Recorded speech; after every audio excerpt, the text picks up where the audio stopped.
Hi, I'm Geraldine, and today I'd like to talk to you about the reading process. I know in the past that I have paid lip service to it, but then I've given students pieces of text, expected them to be able to read it, and then answer the comprehension questions afterwards. Now I am really focusing on direct and explicit teaching of the reading process with every piece of text that I work with. First of all, the skim and scan. This switches the brain on to be able to predict what the text is going to be about and also about what type of text it is. That activates the prior knowledge. What do the students already know about this subject? What do they already know about this particular text type?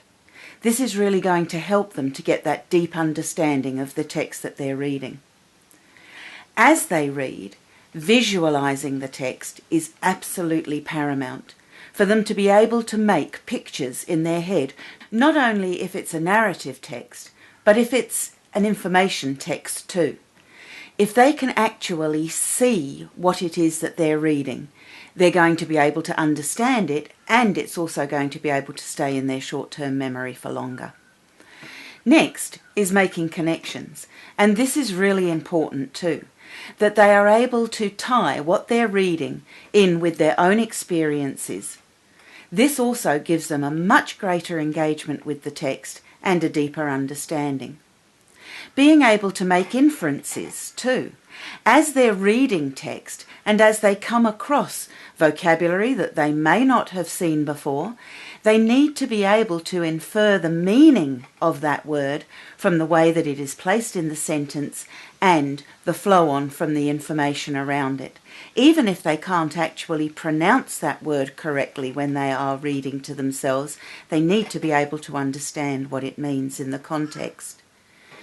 To be able to ask themselves questions as they go along mentally, especially about whether this is fact or whether it is opinion, about whether or not it is true or whether or not it's the product of somebody's imagination, whether or not they are understanding what they're reading. They also need to self-monitor as they read. That's several things combined into one.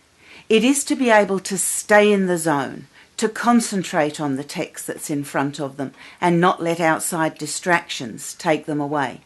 But it's also about using their decoding strategies as they go along, whether it's reading on and reading back, whether it's chunking, or whether it's actually trying a popper.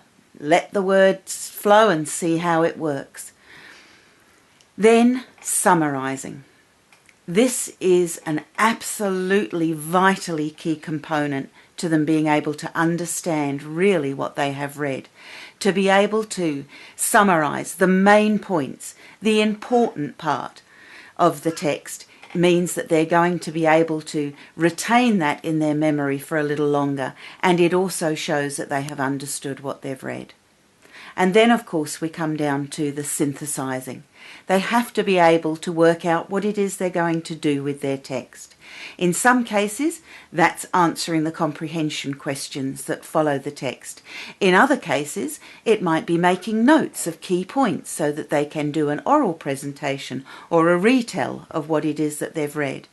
It may simply be filing that away for future use.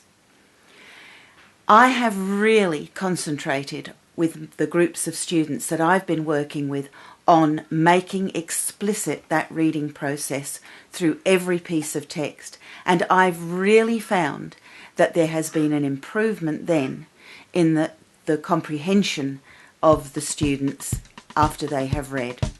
Thanks for listening, and I hope to talk to you again soon.